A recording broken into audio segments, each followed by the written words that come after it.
Not that I wholeheartedly disagree, but that's something that I use pretty emphatically with wines that I get really excited about. And so as far as like my personal palate's concerned, I wouldn't go with Velvet on that. This is more just the weight I'm talking about. Mm. It had more weight than the second one. I 100% agree with that. Okay. All right, so wine number 3. Ooh, another big pour. Sorry, Dan. That's okay. It's Friday. Yeah, it is Friday. On Friday. That's nice. Usually we do shows on Wednesday, and this is a Friday show. Wine number 3. Yeah.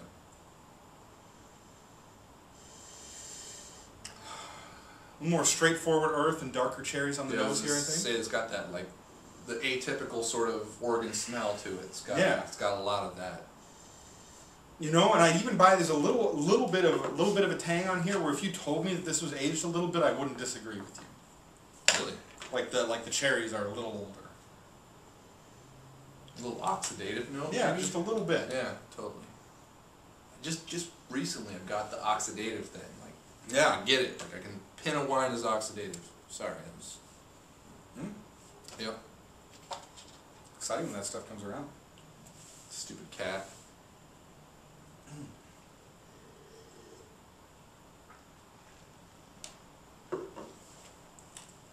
I really like how this starts out in the mouth. The acidity connects right away. Bright fruit. Right. And the fruit is brighter than the previous two. Far more giving too. It's got more intensity on the palate than the previous two. Definitely. I'm getting, again, good acidity across. I'm getting a little more like tart cherry, maybe even a hint of cranberry on the mid palate. Yeah, the fruit is way more is tart. A good descriptor for it. Yeah, but larger than the previous two for by sure. It's actually a good thing to put them like 1, 2, 3 because this works out real well. Yeah, luck on my part. I have no idea what these two are. So. And again, good acidity on the finish. A little more tannins than number 2. Again, not overwhelming by any stretch. Stronger structure for sure. Yeah. Mm-hmm. Maybe this one might age a little better because it's got good intensity of fruit. Still has the structure. Hopefully they would decline at the same rate. I don't know. Yeah, and the fruit, I don't think the fruit runs out too much on the finish. The fruit's a little shorter on this. The oak, I like the contribution. I like the flavor the oak provides on the finish. And I could see some aging doing this well. I don't even get the oak.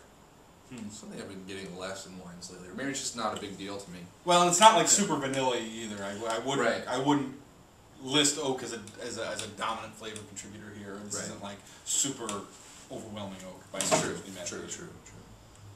But yeah, very nice wine again. A little cloudy in the glass actually. Kind of. Oh, interesting. Yeah. How do I feel about it? Like you said, the finish is kind of lacking on this one. It does clip off a little fast due to the structure, but the fruit intensity is good at the start. It smells really nice in the glass. Not as balanced as number 2. I'm gonna go 89 points on this one. And yeah, if you like a little more structure on your Pinot Noir, like this isn't big beefy. This isn't like Pinot Noir for cab drinkers. But if you like your Pinot Noir leaning a little more towards the structured side, you like the tannins to be a little more pronounced, this could suit you pretty well, I think. Yeah. Go ahead. But the flavor profile here is more tart, right? So you're getting your cranberries, you're getting your sour cherry. If you don't want that, you want to go for something else. Like, right. You know, this is a little bit tart on the palate, but it's still delicious. Which I like. Yeah. I go for a little more lushness in my wine. So, yeah. How would you score this? I'm going to go with 89 points as well. While I do like the tart fruit, I want more on the finish, and while the tannins are interesting to me, the structure without the fruit, you know, as time goes on, is a little less than ideal. Is a point down from something that I'm going to get really excited about. But still, well-made, solid wine. I'd have no trouble drinking glass after glass of this, and probably we'll have some more of this after the show is over. So. Yeah, and can recommend it. So. All right, so that's our scores. Yeah, time to reveal some wine. So I always love doing blind shows. I don't know, I do blind tastings. Period. Yeah, fun, and the audience likes them too. We always hear good things about the blind. So this is easy for okay. So the first one, number 1, which I think was scored lowest between. It's true. Both of us. Both of us came in here. This is the Bergstrom Cumberland Reserve 2007. Wow. Okay. Pinot Noir. That's a cool pickup.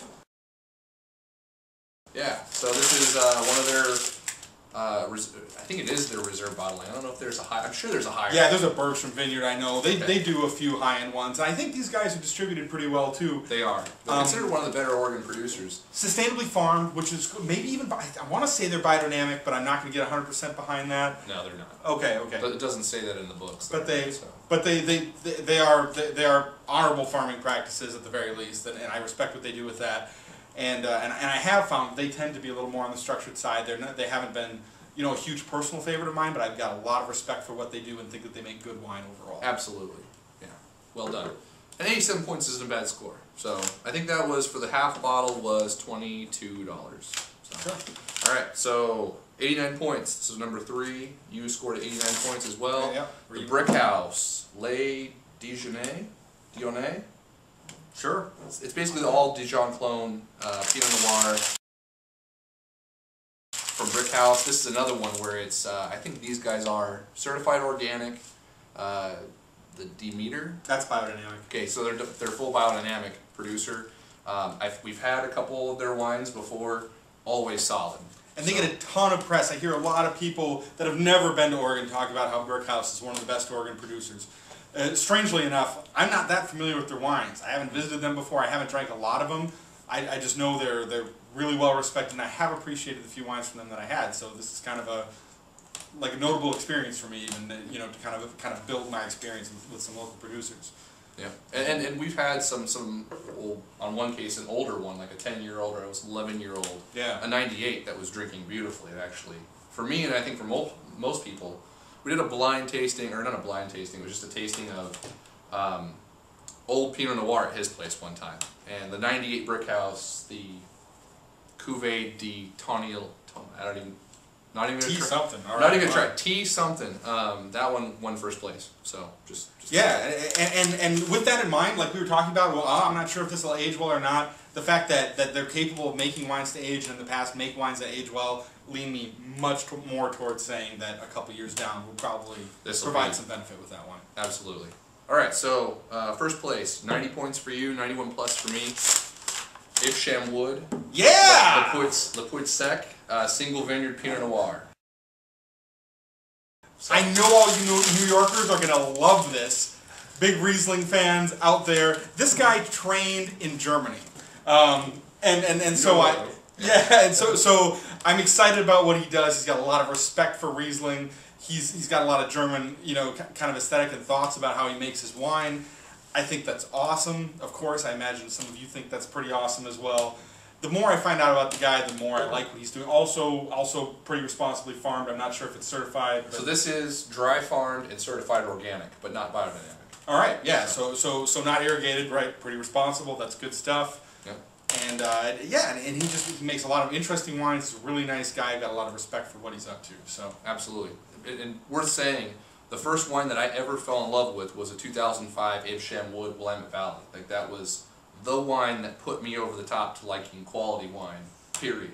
Yeah. I was drinking, smoking loon and garbage before I found that, and then it was like this sort of epiphany where everyone's had it. So that'd be a good question of the day, and that's actually what I wanted to ask. Let's do it. Let's do the question of the day right now. What's the wine that made you a wine drinker? Yeah, the aha moment. That's an awesome question. Yeah. What was it? What vintage? What everything? Just let us know. And here's another awesome part about today's tasting. Our favorite wine significantly. What did this cost? This was the cheapest of them all. So the retail bottling for a full bottle would be $28. This was, I think, $13 or $14. Yeah, not too bad for some awesome Pinot Noir. Yeah. Oh yeah, this one was the most expensive. The Brick House was the most expensive at like $25 a split.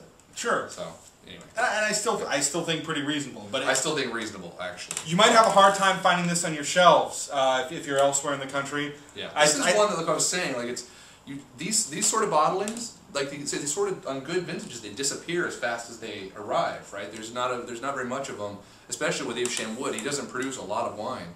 His wine sells out as fast as it goes, and this is like a year where you've seen all of his single vineyard stuff just linger. Like it's just not moving. So if you find this, check it out. Thanks again to the fans, all of our new fans, for watching the show, and hope this was educational or just cool. Yeah, I hope you're having as much fun with this as we are. Yeah, it's fun. See you next week. Bye.